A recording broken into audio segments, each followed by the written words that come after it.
Welcome to the Weekly Holler, a heady brew of dark history, haunted folklore, and backwoods strangeness. And she was an old lady when she was telling this story.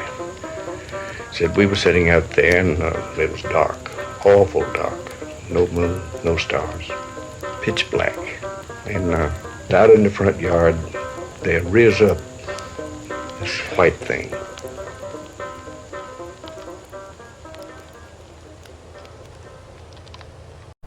Hi, I'm Luke Boserman, the blogger behind the Weekly Holler. My fascination with hollow trees began as a child when I read and watched My Side of the Mountain. The story follows a young boy who runs away from home and takes up residence inside a hollow tree. As I got older, my interest in Appalachian history grew. I started finding stories of early frontier settlers living in hollow trees. Most of the time, these trees were identified as sycamores. This makes sense because the American sycamore is one of the largest trees in the eastern United States. They can reach massive proportions, and as they age, the lower portion of their trunks often becomes hollow, with little effect on the continued growth of the tree. Even with openings on one side, these trees stand firm because the texture of their wood is such that the outer shell of the trunk is strong enough to withstand the stress of storms through decades of time. One of the earliest mentions I found of people living in hollow sycamores was the story of Joseph Hampton. In 1744, Hampton settled in the Shenandoah Valley.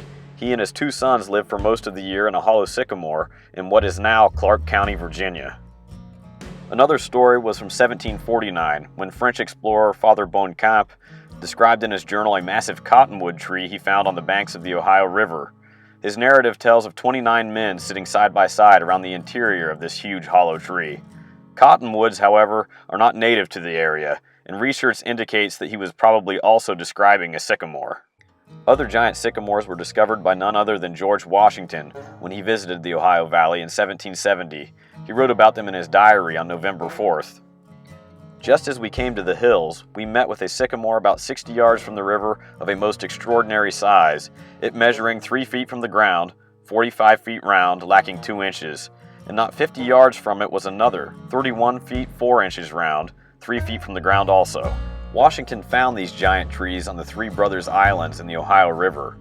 20 years later, French botanist André Michaux found the same sycamores and recorded that the largest, at 5 feet from the ground, was 40 feet and 4 inches in circumference and consequently 14 feet in diameter. 14 feet in diameter. That's the same size as 2 refrigerators with one stacked on top of the other, or 1/3 the height of a telephone pole. In 1802, Michaud's son also made a trip to the Ohio River, and he found an even bigger sycamore that measured 47 feet in circumference at 4 feet from the ground. That same year, Seth Bailey, a native of Massachusetts, moved to Vienna Island in the Ohio River. He was unable to create shelter for his livestock before winter set in, so Seth made use of a sycamore tree that was hollow and 17 feet in diameter. He cut a door in the trunk and was comfortably able to stable all of his livestock inside. Remains of these giant trees still exist.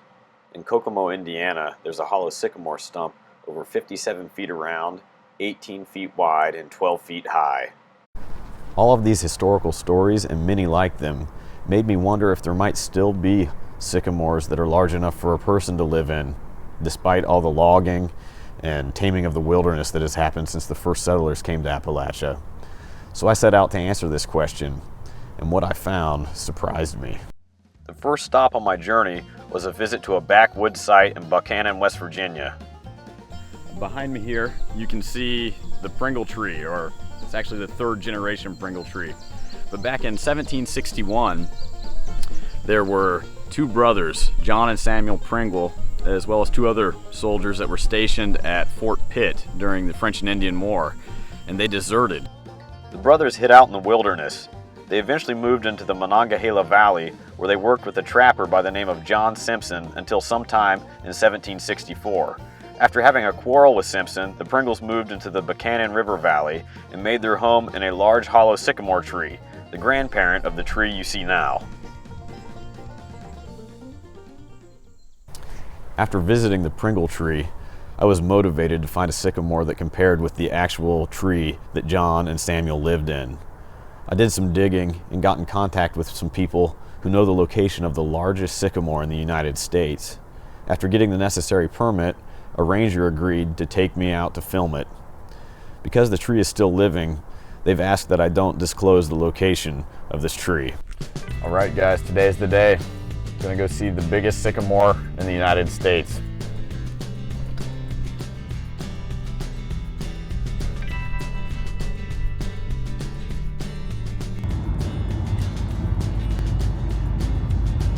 So I left a little bit early, hoping to beat traffic, and I got here early too. So gotta wait a little bit to meet the ranger that's gonna take me over to the tree.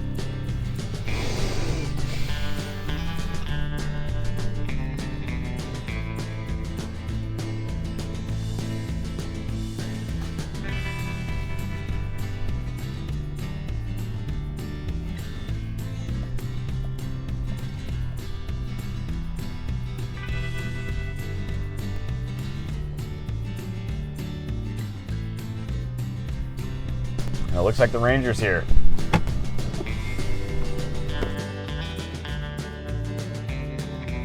All right, I'll follow him over.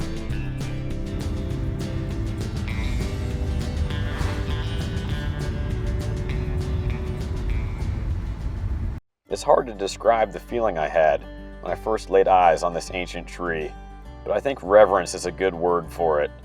At 28 feet in diameter and 132 feet high, this tree is about half the size of the one that George Washington discovered.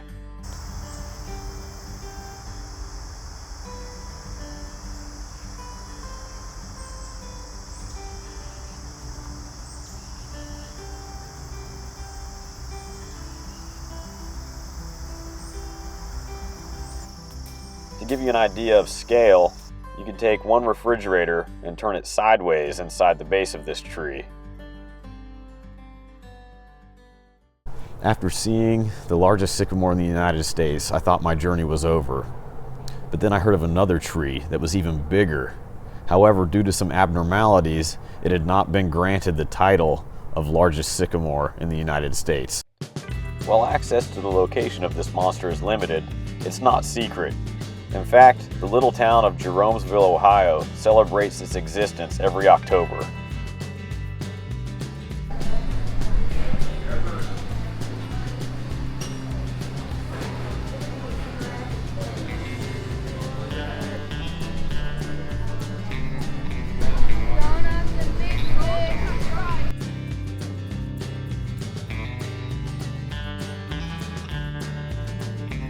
After arriving and making a small donation, I got a ride on a tractor out to see the tree.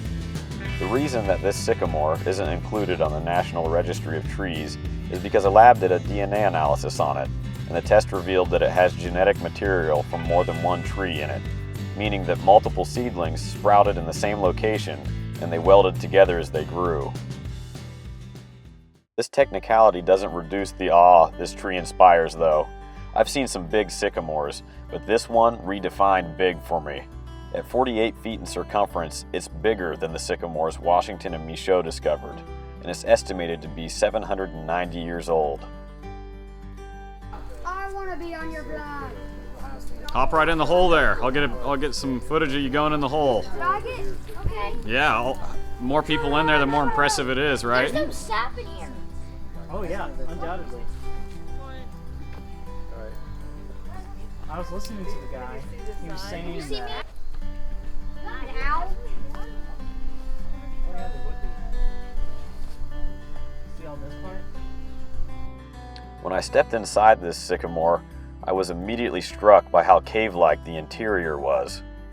If you were a frontier settler and winter was setting in and you were in need of shelter but didn't have time to make your own, a tree like this would be a welcome find.